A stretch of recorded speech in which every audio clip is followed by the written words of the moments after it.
let's get into these reactions, y'all. We have a whole bunch of hand-picked clips picked out from this season, so we're going to go through and react to them. We're going to react, and you know what you're also going to be getting? Our reunion predictions. Yes. Who's dating? Who's hooking up? Who doubled back for somebody that they left in the pods? Maybe is there a baby on the way? You're going to get our reactions and our predictions. Yes. Okay. Let's dig in.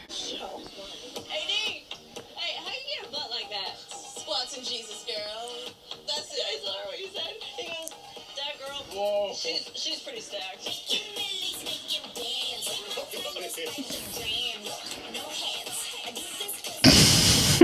be in the gym. There's a compliment there. You're subtle, AD.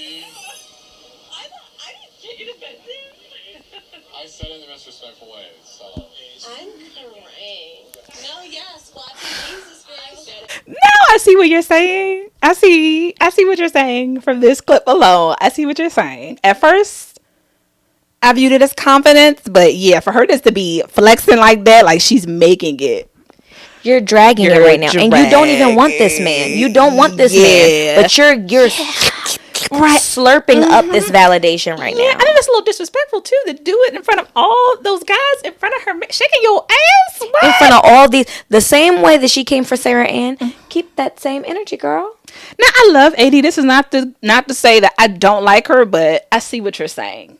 I think she has a lot of good qualities as well. I think so. But yes, it's the body is a crutch. I think the good outweighs the bad, but the body, yeah, it's a little bit of crutch. But the reason why I posed this clip for us is because it was such a point of contention, and I want to say it was the first big point of contention between Chelsea and Jimmy, if I remember correctly. Yes, this was their first big fight. So, what do you feel about the dynamics between Chelsea and Jimmy's fights? In this moment specifically, I think that she is a little insecure, a lot insecure, and I feel like Jimmy is deflective. Like he's sort of a gaslighter a little bit.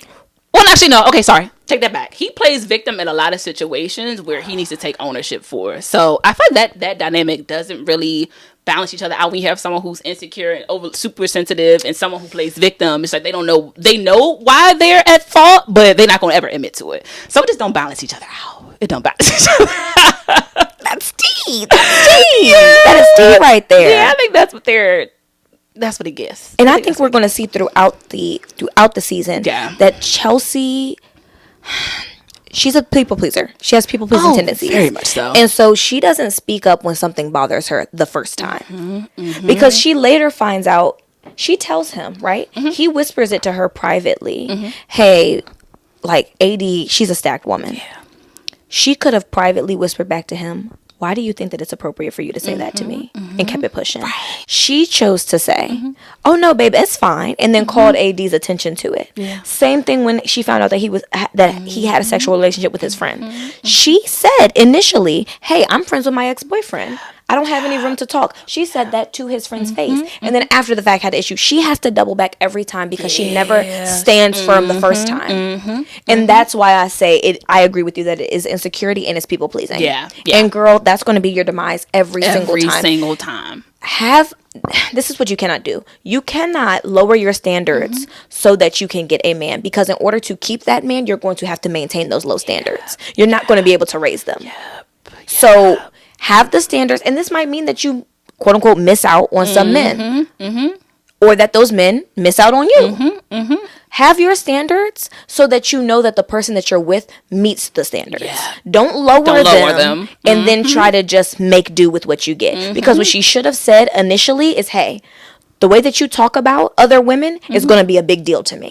I don't like that. I don't like feeling like I'm in competition. I don't like feeling disrespected. Because really, I think that all her lashing out came from a place of insecurity and disrespect. Oh, for sure. For the entire time. The entire time. And she never stood 10 toes down. I was like, girl, don't you know that you're like 5'10"? Why don't you stand tall? Stand up. It's a stallion. Like, girl. But yeah, but yeah, so I think that this little clip is very telling about AD, about Jimmy, and about Chelsea. Stand on business, Chelsea. Stand on business. Girl. Stand on business. Oh, I'm sorry. Oh, it's juicy. I'm gonna let you go first. Oh, let's talk about you waking me up last night. Let's speak on that. At 1:30 a.m. in the morning. I did. With all the lights on. I did wake you up. Correct. When I had to get up at 5 a.m. in the morning. You did. I hesitated a little bit at first, but I was like, at least I get to show you. You said, baby. And I turned around and I was like, I know good and well this man is not making me get up right now. At least say goodnight, you know, that's all I wanted. Yeah. Just a little goodnight. I want you to go back to sleep, you know. With all the lights on. I'll wake you up, because, you know, I'm trying to, you know, be like, hey. I was like, who is this? What you mean? Well, you haven't been home any silly goose. Let's clarify, because if you act like I'm just out here just not trying to be home, I'm taking my hair twisted. You know, this is my mentor, and I called you between each transition of what I was doing. Yeah. Girl. Maybe you got home very late. I hear you, right? Like, I hear your perspective. Mm-hmm. Only thing I'm asking transparently is that you don't allow...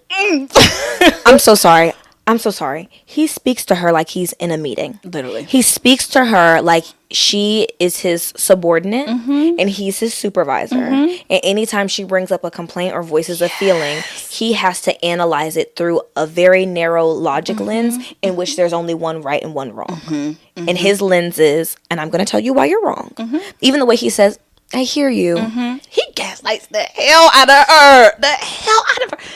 Girl, punch that man in his chest. Punch it in his chest. Ooh, punch him in his chest. Piss me off. Too grown to be like that. One night Yeah. to be the thing that shifts your mindset about me, right? Like, I just don't want one day of me getting home late. It's not. I don't know, like, how to pinpoint it, kid. I really don't. And I wish I did. But I feel like, you know, when we do talk about us, our minds and our heads are, like, right there with one another. Like, what we want out of a marriage is there. But, like, where's, like the desire to have it between us. Like, I feel like that desire and crave between you and I is, like, the missing piece. For you. Because everything else is aligned. For you. Because for me, that's not true for me. So if you feel like you don't have a crave for me, thank you for telling me that. But I don't feel like I'm missing the crave for you. I feel like I work a lot.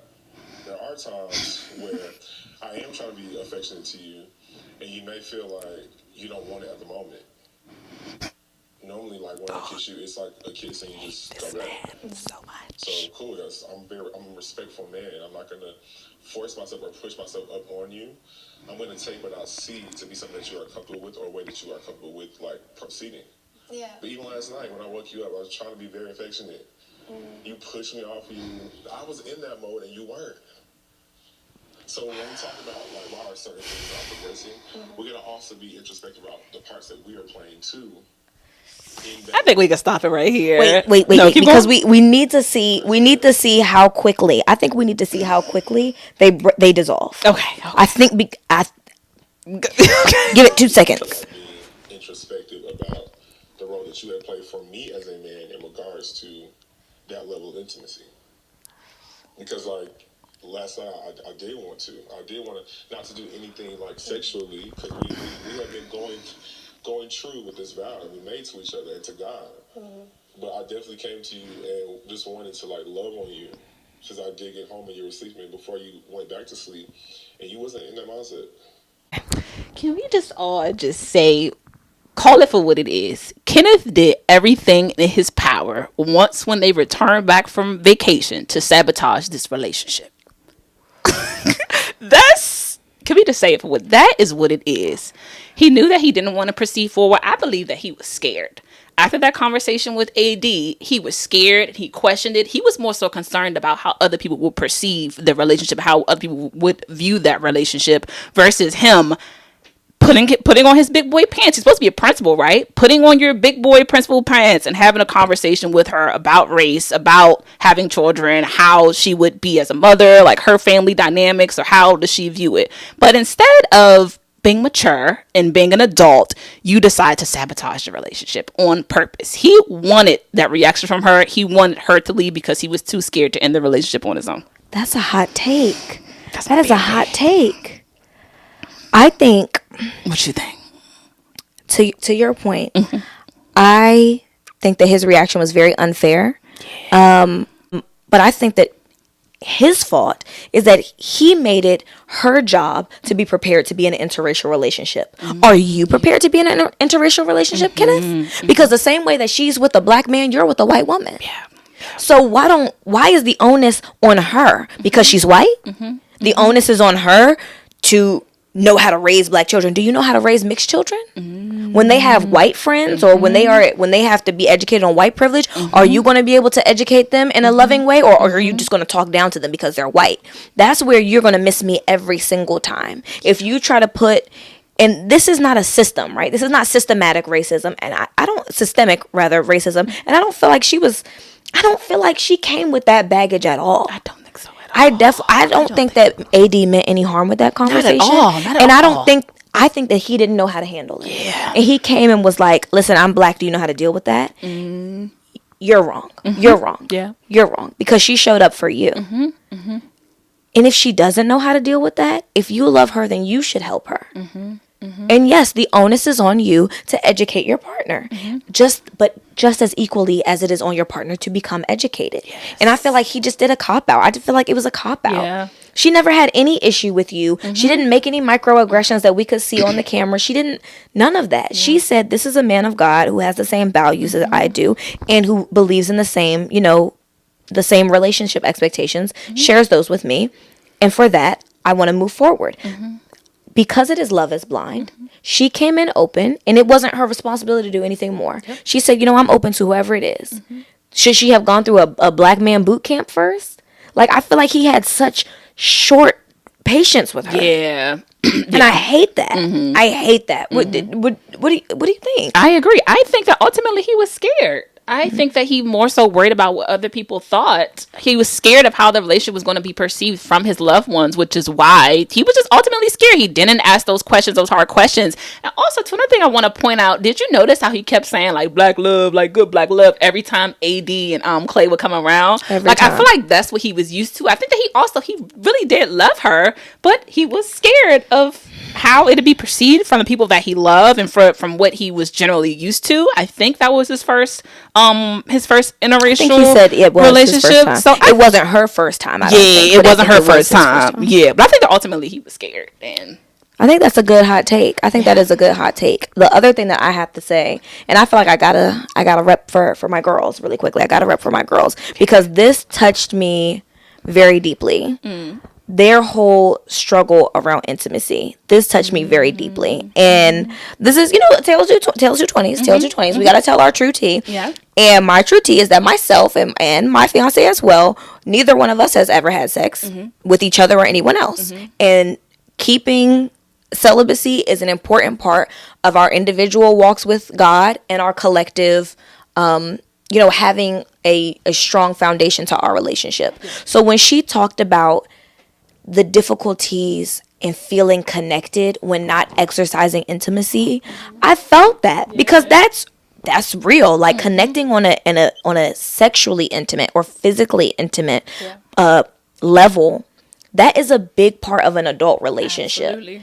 And so to not have that, I can say I've experienced those moments where it's like I don't quite feel as feminine as I want to. Because we don't have that sexual dynamic, or I don't feel as connected or as close as I think I would, or as I perceive that people do when they do have that aspect to their relationship. And I feel like it definitely gave the vibe that he has been intimate with someone before. It definitely gave that vibe. I'm not sure if she has. Looks like maybe she has, and maybe she's had some regret about that.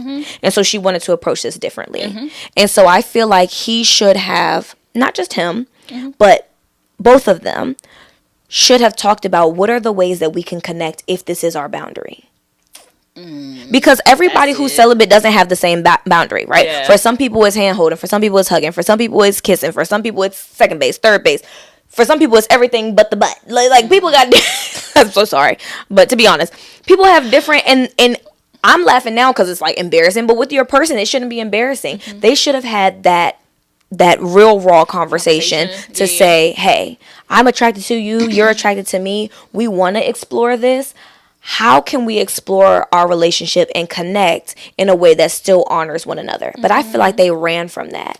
And no tea, no shade, but they're both actually younger than me, at least at the time of filming. And I feel like it takes a right, they're 24 and 25. Yeah, that's right. That's young. That is. And it takes a lot of maturity and self-knowledge to sit down and say, this is not working and here's why. But I feel like for any couple, for any, even if you're not in a couple yet, but you are a Christian individual, or really any religion as well, but I specifically come from a Christian standpoint.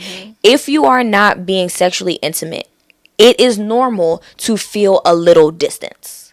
It's normal to feel like, I'm just not in my full feminine energy right now, because you're not embodying that, you're not embodying that female sexuality, because you kind of have to push it off a little bit in order to abstain. So that's normal, but you can't do what they did. You have to talk about what the boundaries actually are. You have to talk about, okay, if we're not doing this, what are other ways that we can connect? And so that's my little tidbit. It is very possible to have a relationship in which you are not sexually intimate, or even if you are sexually intimate, you're not necessarily having sex. It's very, very possible, but you have to have a game plan, because it's going to be booties on Instagram. Yep. It's going to be maybe somebody in his past. Maybe they've had sex before. It's always going to be something. And if you are not engaging with your person in that way, and that's where, to me, the biggest disconnect came, is that they did not have a way to connect in which they didn't know how to cross the line. The fact that they couldn't even kiss, for real, I'm like, girl, you can kiss, but they didn't discuss it. They didn't discuss it. And so that was their downfall to me. Right. And my heart really went out to them, because I've been wanting for a Christian couple to come on this show and to really represent like a God-fearing marriage, because it's like, you have the biggest value boxes checked. Like, you share a common ground, but they didn't have the tools. They did not have the tools. And I feel like she came to him real transparent, and he dropped the ball on her. He fumbled her so bad. She respected him. She supported him. She looked to him for guidance in their relationship. I feel like she gave, but I think she put her eggs in this basket too soon. I think she should have made him work for it a little bit more. A little bit. The first time he was sitting on that phone and ignoring her, I would have had to take a step back and say, hey, let's talk about this. I understand you need your me time, but you're sitting in my face ignoring me. How can we schedule? That's the issue. They didn't talk about the logistics of what their relationship should look like. They had this grand idea, but they didn't talk about what the day-to-day logistics would look like. And so I know that's a little bit of a soapbox, but my heart really went out to them, because it is possible to have a successful relationship like this. And I would hate for somebody to watch this and say, see, if you're not having sex, you can't do it. I would hate for somebody to watch this and say, dang, it looked like they had everything they needed for a marriage, but even AD said this phrase that I hate. You're gonna buy the car without a test drive. A person is not a car. Your soulmate, your forever person is not a car. So to say, I'm not gonna live with them beforehand, and you're not gonna live with them beforehand, that's a mistake. Or you're not gonna have sex with them beforehand. I do not live with my person, and I will not until we say I do. I do not have sex with my person, and I will not until we say I do. But I know them to their very core. Because we talked about intellectual intimacy, spiritual intimacy, physical closeness, even if not intimate. There's a lot of ways, but it takes a lot of self-knowledge, a lot of maturity, and it takes open communication. And the moment that she tried to come with him on some real communication, he shut down on her. Damn, that's hot. That's spicy. And that's the real spill. Yep, I 1000% agree. I think that everyone's relationship, and back to that comment with what AD said in terms of the test driving, I think that everyone's dynamics is just different, and that's okay. What do you mean? I think that some people, they value that sexual intimacy. They value someone who, maybe have had experience, someone who they may be uncomfortable with being with someone long term if they haven't, had sexual intimacy before. So I can understand her point of view, but I don't agree with it. I understand her point of view in the sense that is something that she's probably heard somebody say before. But look at how broken AD is. Yeah. Because of all the men that she let test drive her. And I'm not even talking about sexually. I'm just saying the amount of investment. She's clearly put a lot of time, a lot of her physical self, a lot of her emotional self, a lot of her spiritual self. And look at how broken she is. That's true. So I'm not telling anybody what to do. But what I will say is that anybody who tries to diminish the amount that it takes from you to invest in somebody physically, emotionally, financially, spiritually, sexually, anybody who tries to diminish that is somebody who is leading you down a path of brokenness. So whether or not you have sex before you get married, whether or not you live with somebody before you get married, that's not my business. But what I will say is understand that you are transferring some of yourself to that person. And it's some that you will never get back. Yep. And you hope that it's somebody who will pour back into you so that it doesn't feel like you're missing anything. But there will always be people who will take and they will not replenish. And then you will find yourself having to rejuvenate yourself because you are depleted. And AD, real depleted. Yeah. And she let Clay get all up in that. Yeah. And then look. Neither one of them ended up getting married. So clearly the test drive is not the thing that gets you to the car on the road. Fine. Dandy. How have you been? I mean, I'm not gonna say great. I made it pretty well known the other day that I was pretty upset with some of the things that was said. And I said I wanted to try. I was 100%. I made it pretty well known the other day that I was pretty upset with some of the things that was said. And I said I wanted to try. I was 100% ready to try. So I text you. I asked for your address so I can send you some flowers, and I felt like I just kept getting like rude responses. When I tell you I want to send you something, or when I tell you or I ask you how you're doing, and one of the first responses I get is, "It sucks to know that your name changed from fiance to just Jeremy in my phone." Like, oh, that really sucks to fucking hear that. I politely declined to give you my address and said no thank you because flowers is not what I'm looking for. No, I'm gonna disagree with that. You politely declining is you. We're gonna disagree with that. I said no thank you. And I You even did not misspelled say it. you did. Okay. Pull the text up right now because I'm fucking tired of you doing this bullshit where you take things and you flip it around to try to make like it's something it's not. Okay. You don't know me. I am Clearly. me. I've been authentically me since day one when we met in the pods. You, on the I'm other not hand, trying are to a have- con artist. Okay. You have feelings for another person that you don't know how to process. You don't know how to communicate your feelings or much of anything. And you're going to flip it around on me yet again. I did come into this with the best intentions. Well, I definitely don't fucking believe that. Why don't you believe that? Best intentions? You think you came in here with the maturity level you need to have a marriage, to fully commit to someone and protect their heart and protect them in your relationship? You think you were prepared to do that? No. Okay. There's no way in hell. Did I not say I had, like, I owned what I did? Have I not said that repeatedly? Oh, I don't know, 3 days later. 3 days later, and then you're confused why I don't meet you with joy and happiness. What happens in your head? We're clearly not going to have a civil conversation about this. That's fine. I'll come get the rest of my shit tomorrow. I already packed it up, so it's Oh. ready to go. You packed up my shit? Great. I don't know what you... To the left, to the left. Everything you own in a box to the left. He said, get out. He said, "Get out. Your shit is already packed up." Girl, you over here doing a whole interpretive dance. You gotta tell us what's on your mind. Gosh, Jeremy. First of all, let me just point out the fact I love how Laura stood on business. She didn't give a flying fuck about the show. She didn't care anything about their relationship before what had transpired. She stood on business. She's like, "You disrespected me, my guy. We're done. We're done. You can go ahead and kick rocks with open toe sandals." She did say that. Quote unquote. She did say that. But let's just touch on Jeremy's narcissism and how he plays the victim. How dare does he think that flowers can resolve or fix an issue like this, where your fiance, your wife to be, discovered that you're out with another girl, and not just another girl, a woman who you were in love with, till 5 o'clock in the morning? You really think that flowers is going to resolve that? Like, there has to be, like she said, there has to be something wrong. There's some loose screws there. How do you not process that this is a very big problem. This is a big issue. I hate how he downplayed the situation. Like, dude, first of all, you lied about it. She asked you very direct questions. Where were you at last night? He couldn't even give straight answers. And then for him to bring it, like she said, bring it to her attention 3 days later, the truth, like, you're not fit to be a husband at all. You're not fit to be a husband. You're not mature. You are a little boy. That's where I think that the disconnect was from the beginning, and why it wouldn't have worked, because he just played too much. She's very immature.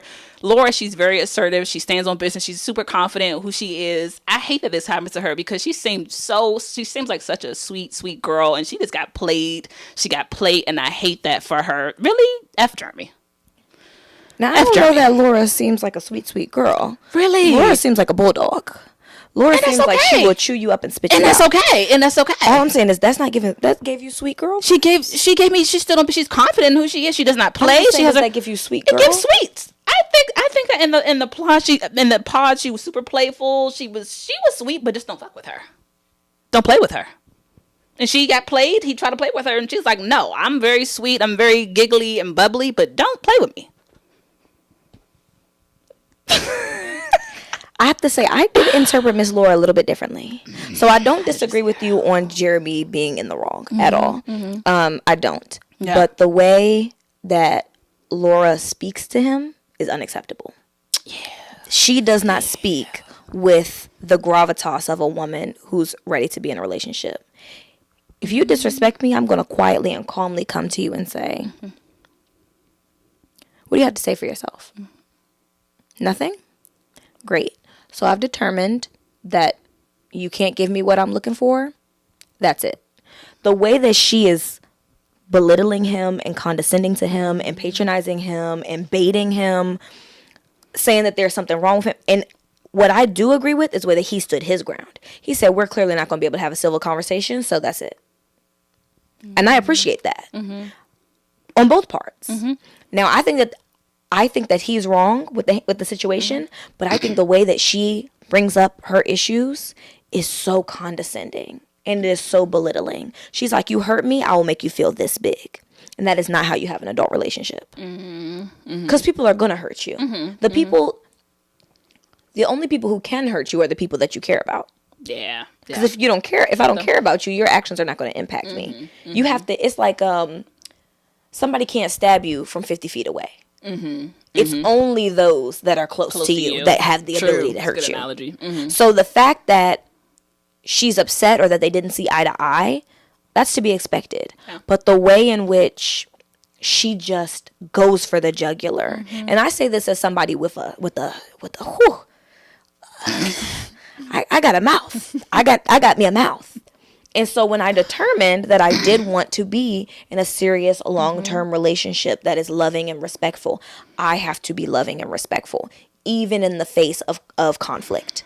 I cannot call you out your name. I cannot say that you're less than a man. I can't speak to you like that. And that's where she has some room to grow. Yeah. Because the reason I said she's a bulldog is because it can be a man who is respectful. It can be a man who doesn't, give her reason to think there's infidelity.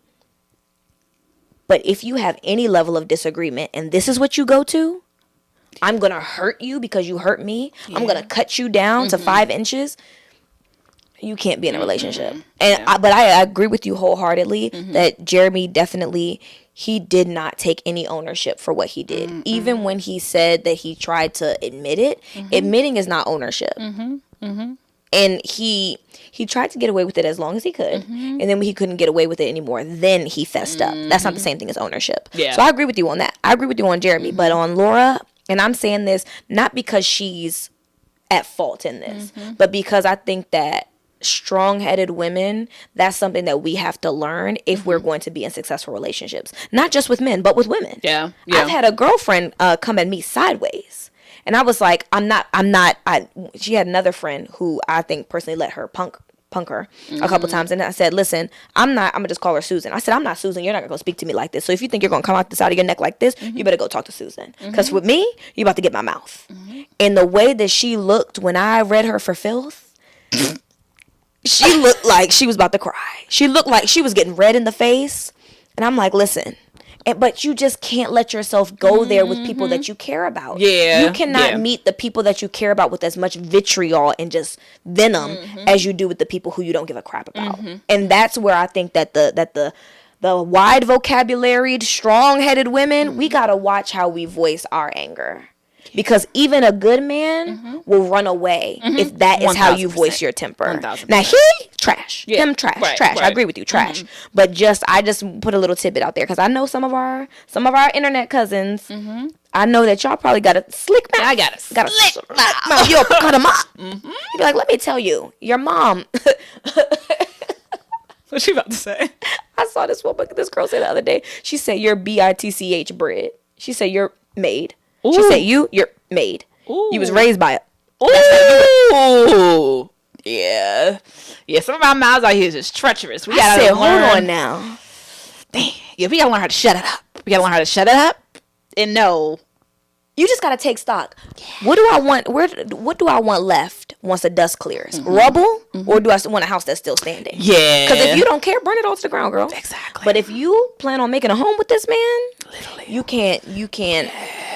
can't say F it every time. You cannot. And one thing that my mom, she said, she's like, words, when you get into an argument or just words in general, when they come out of your mouth, it's like toothpaste. It's like once when you squeeze out the tube, all the shit that you say, it's there. You cannot put that shit back in the tube. So be mindful of what you say, especially when you're upset. Like, you got to learn when to walk away. Like, I need a minute before I just go off, before I say something that I will regret. So we need to know, ladies, when it's our time just to pull back, take a step back, take a deep breath before we go off with our mouth. That's all I got to say. Because I know you got a little something to you too, a little bite, a little spicy bite. A little bit. I getting better though. No, you got a little spicy, but just saying, it's something that you know. You're like, I have the power to do this. Oh, for sure. I would never. And I've gotta.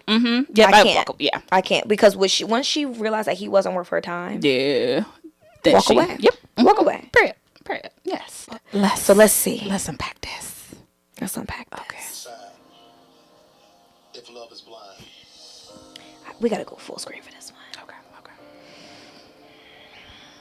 Will you get married and commit to face your life together as husband and wife?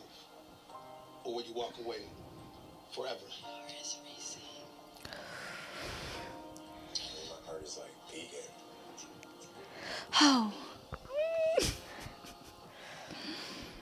Amber. Do you take Clay to live together in a union of marriage? To take him as your best friend and partner in life?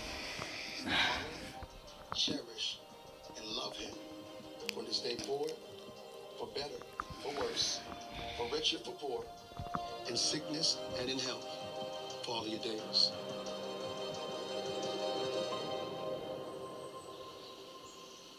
I do.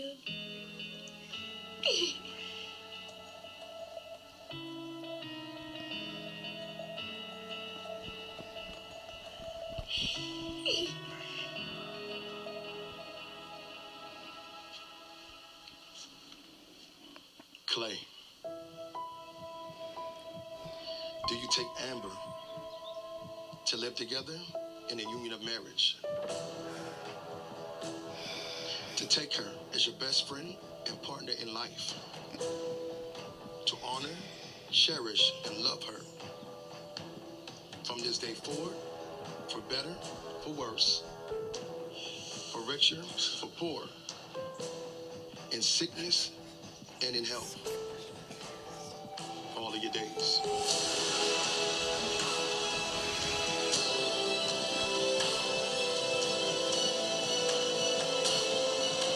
At this moment, I knew he was gonna say no. Oh God. This has been. Oh! AD, I love you. I don't think it's responsible for me to say I do.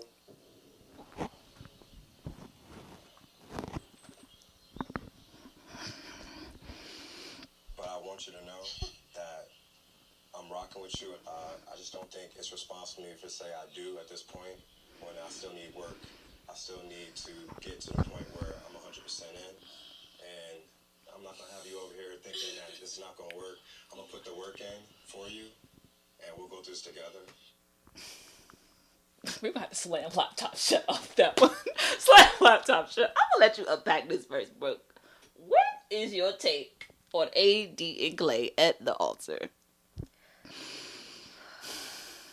I wish we had seen AD's vows.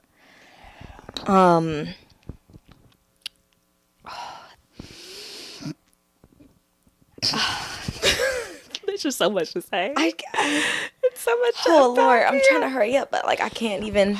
Okay. This is a heavy one. This is How about very this? heavy. A moment of silence. Just a moment of silence.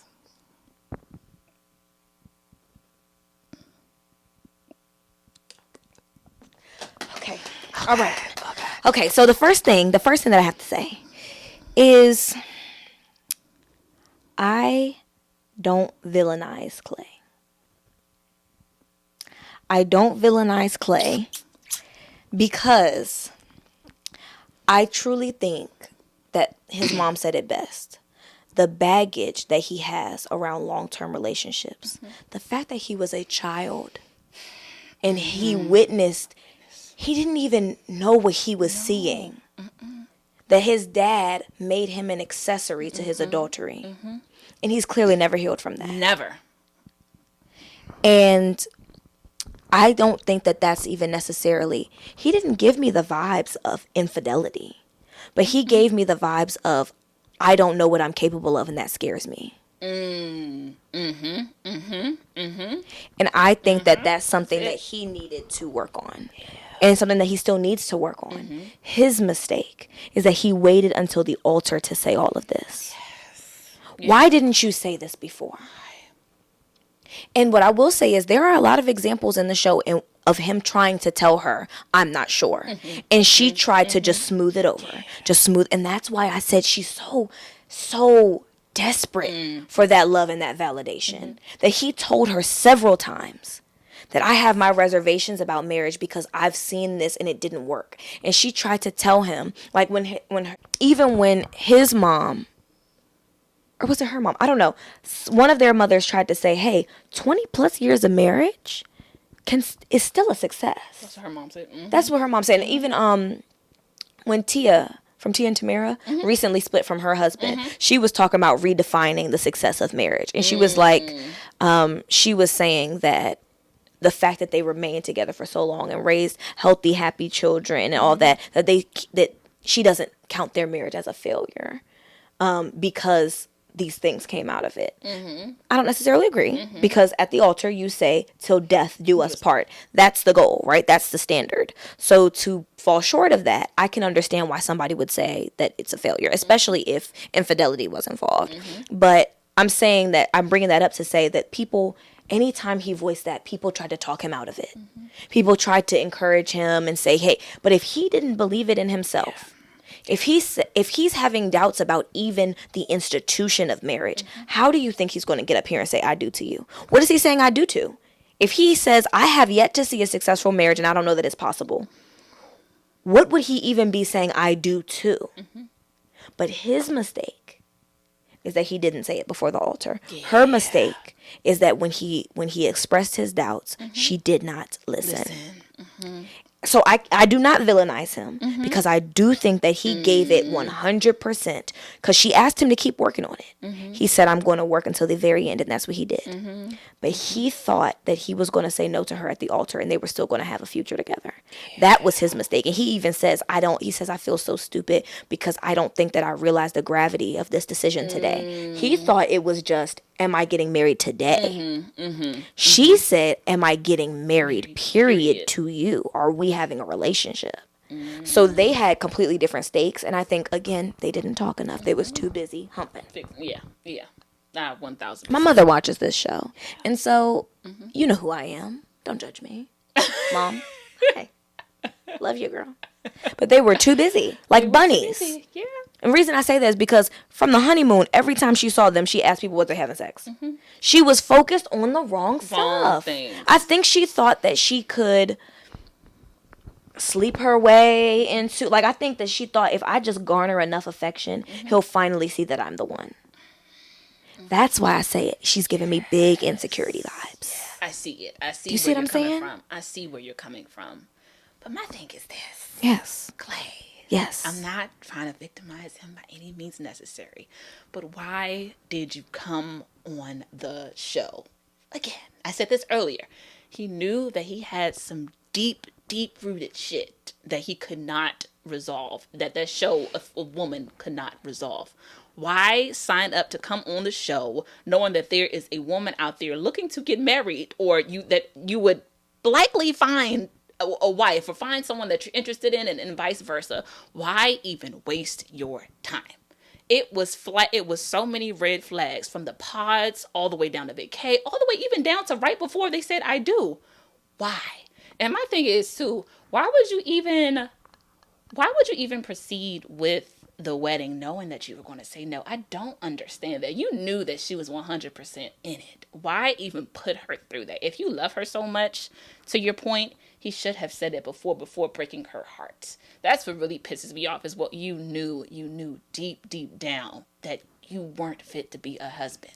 Why even go through with it? Why, in front of her family, in front of her friends, embarrass her the way that you did? That's what makes my blood boil the most, because he knew that she was all in. I felt that he knew that she was going to say I do. He knew that. He knew that she was 10 toes down for him, despite his past, despite him needing healing, deep-rooted healing and needing therapy. He knew that she was a ride or die and that she was going to stick with him 10 toes down. I think he also too scared, but also too, he has some deep issues that he needs to be resolved.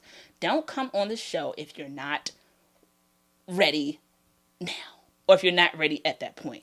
Do the healing before you come onto this show. I think that's what really just about to tear up your laptop. Just makes me that's just my gets POV. under your skin. It gets under my skin real bad. Real bad. I'm going to give this perspective. I don't think that he realized the issues that he had until he was with AD.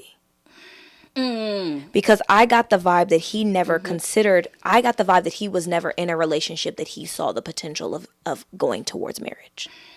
True. Because even he said numerous times, he's like, I don't even know what all goes into this. True.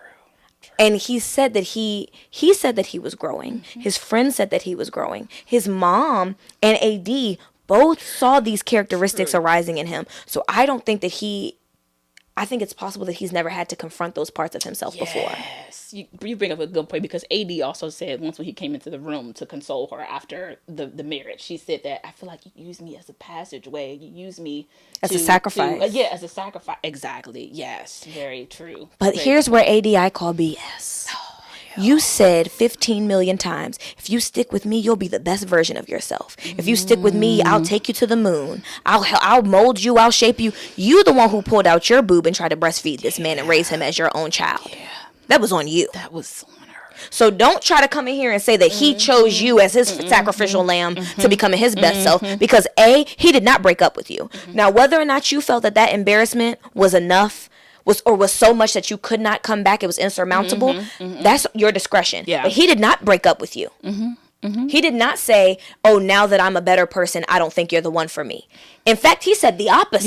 He said, now that I see who I can be and who you deserve for me to be, I want more time to work to grow to be that. That, to me, that's worth $1 million. That is worth $1 million. The fact that this good-looking, educated, hardworking, family-oriented, loves you over, crazy about you, man. Now, he did later on say that he doesn't know if he's in love with her versus if he just loves her. But he was loyal to you. Do you think any infidelity is going to come out at the reunion at his part? I can only hope not. My thing is, I don't think so, because it seemed like she was giving it up every day. No, yeah, I don't think so. I felt like in a way Clay kind of lied a little bit about his true feelings, because if you notice, like in the episode before they got married, he was put on his front like, oh, like I'm so amped up, I'm so excited to do this, man. I feel like he lied about his feelings a little bit until he got to the altar and realized, like, yo, like this you might be right. This is like, oh, like you say, like he realized, like. Do you think it was intentional deceit, or do you think that he just didn't realize the weight of it until that moment? I would say, damn. Like, does it give conflicted? I'm right? conflicted. He didn't give deceitful. He didn't, but He gave genuine. He did, but just watching the episode, yes. if you see the beginning of the episode, yes. he is genuinely excited. Yes. He's like putting on the front to his friends, like, yo, like, I'm so excited to do this. I feel like a changed man. And then all of a sudden, once when you get to the altar after the episode, I don't know, man, I'm a little confused. I think it was the conversation with the dad. He said, this is the most I've ever sat down and talked to my dad ever. Oh, good point. And the dad, I think that he had unresolved issues with his dad specifically, and that he didn't have to confront it because he hadn't been speaking to his dad. But then the dad shows up. Deadbeat dads, stay dead. Stay dead. If you have been MIA for years and months, please do not choose the milestones and momentous occasions of your children to show up and shovel up your crap. Now is not the time to exhume the body. Now is not the time to find out the cause of death. Yeah. If you've been a deadbeat dad, stay buried. Yeah. Now come back for healing, fine, whatever. But the time that it's always when your son gets drafted to the league, or on a wedding day, or on graduation, or when a child is born. Now is not the time to reconcile. When it's time to celebrate, I'm eating cake with the people who was supporting me. So that's what I feel like threw Clay off. He has some real unresolved stuff with his dad, and the fact that his dad showed up on that day and tried to give him this wisdom. But it was real. I think it really just stirred up more turmoil in him. I don't think that he was lying about all of that. I think he bought into the process, which is what she asked him to do.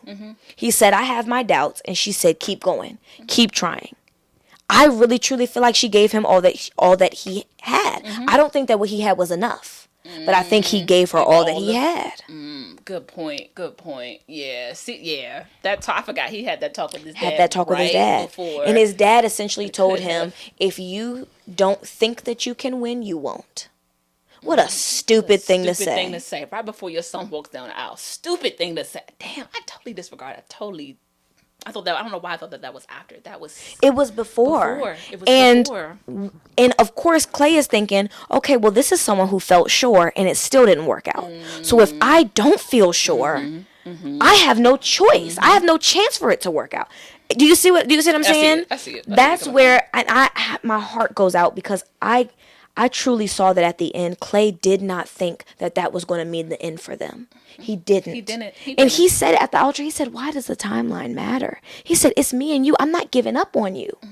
She couldn't hear him because she's so desperate for the validation of a wedding, of a ring, of the title of wife. She's so desperate to prove to herself and other people that someone finally chose her. She's desperate for it. I don't mean desperate in like, I'm not trying to belittle her and say you're pathetic. Right. I mean desperate like somebody who hasn't eaten in days. She's so, I don't want to say thirsty, because thirsty has a negative connotation. She's so hungry for it that she couldn't even hear him saying, I want you. Yeah. But I don't feel like we're ready. He's saying, I take marriage with the utmost sincerity. I need to know that we have checked off these boxes to feel good. And he's like, I'm not going to give you a half-hearted yes. I would want a man to, how many times have us girls said, tell us up front. Yeah. Be straight up. He told you time and time again, and you chose not to believe him. And even here, he's telling you, I cannot in good conscience say yes to you because I don't know if I have it in me. He did not say there's anything wrong with you. He said you're perfect, which she's not perfect.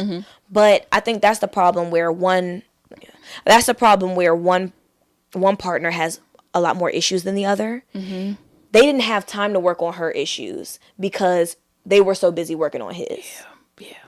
Yeah. Because I don't know if you've ever been with a guy who feels like you're perfect, because he's either not really smart and so he thinks you're a brilliant genius. And you're like, I got a B. And he's like, well, I got a D. And you're like the bar was just so low for him that they could never address her issues. But he felt like she was perfect. He said the issues are with me, but she couldn't even hear that because she wanted she kept saying, it's finally my turn. She wanted to be chosen publicly because she craves that validation. Yeah. Real bad, she craves it. Real bad. So the fact that it wasn't a yes, she couldn't hear anything else. Even though he was speaking real true logic, she couldn't. He was giving her that real spill. He was. I hate that it had to be at the altar, but Yes, that's was his fault. Yeah, it just goes to show that they just had a lot more to unpack before they even got to that Which point. aren't you glad that he didn't say yes? I'm glad. And Now I think that I'm if she looks back, she should be glad. Yeah, now that I put it all into perspective, and I think that this is something that they will definitely uncover during the reunion, and I would hope that she would address that and be like, okay, like, yeah, like, it was a good call, but now just seeing it all in from this perspective, like, I understand now why, but I too understand her hurt, and I feel for Amy's hurt at the altar, like, damn, Yes. but I feel that hurt. I feel that hurt for her. That hurt for her. I feel that hurt. I feel that hurt for her. I 100% do. Yeah. And it's not fair. It's not fair. And so she was very right to boohoo cry the way that she did. For sure. But again, I think that she's the type of person who would sit there and think, hey, I'm not going to do this with you again and be embarrassed. You can't. She's the type of person that I think that she's saying, do you think that I'm going to get dressed up and do this all again? Because she's so worried about being embarrassed. She's so worried about the outside perception. That's why she's so focused on the body. Because it's all about outward. I'm projecting confidence, whether or not I feel confident. Yeah. I want to be validated, whether or not. She should have heard him say, I'm not 100%, and that should have broke her heart. Yeah. No, what broke her heart is that he embarrassed her. True. Because she's so focused on the outward. And 80, girl, I don't mean no harm against you. But it's he's not the only one who has some growing. Yeah. They both have a lot to unpack, but I'm excited to see how this reunion will unfold. Like, just looking at the trailer, it looks like they are. You watched the trailer? I did. I didn't watch it. I didn't want any spoilers. Okay. I'm not gonna say too much, but I kind of have to address it. Some of the alumni, the Love Is My alumni, they come back. Yeah. So I think they do like a little Q&A session with them. I know that they are involved. I'm not sure to what capacity, but it does show that the alumni, they come back. I think they do a little Q&A and they ask some questions or. That's so. I hope that this reunion is even better because no tea, no shade to the Lachey's, but they are horrible. We gotta talk about this in our next episode. Like, I feel like the reunions fall flat each time because they don't ask the right questions. That's what people have said. They don't ask the right questions. I've watched a lot of other shows. Like, I don't know if you've seen The Ultimatum. I have. There's quite a few Netflix reality romance shows that they are the hosts for, and I don't feel like they ask the right questions. Really? They don't ask the right questions. So I'm hoping having some alumni, especially if you know Deep T and Natalie from Shake. Yes. That season. Yeah. They have a podcast. That's true. And even Ayana. Yes. She has a podcast too. Oh, she does? So, yes. So some of the Love Is Blind girlies are also podcast girlies. So I hope that they get them to ask some of those hard-hitting questions. Yes. I hope so. I hope this is a juicy one. Do you feel like there's going to be a little baby Johnny or do you feel like one of them is going to... I hope so. You hope they do have one child? I do. It seemed like Johnny, I think this was aired a year ago. It seemed like Johnny just did not want to have a kid. I hope that they got over that hump in their relationship because they literally just compliment each other so well. I hope so. I think that his issue was that they didn't have the financial means. Yeah. So if it has been a year, I hope that they got to the place in their careers and in their finances because it really seemed like that was his concern. Not like I don't want to be a dad. Right, it seemed like they both really value family, but he was just like, I'm not ready yet. So I think we might have at least one pregnancy. I hope so. I think we might have at least one pregnancy. I hope that we get a couple that well, let me ask you this. How many couples do you think are still dating? Like the ones who didn't make it through, like how many couples do you think can maybe like... I think that's... What's your prediction? I predict that 80 double back. I think that 80 double back for Clay. I agree. I think that she did. I agree. That's my prediction as well. I very much think that. Yeah.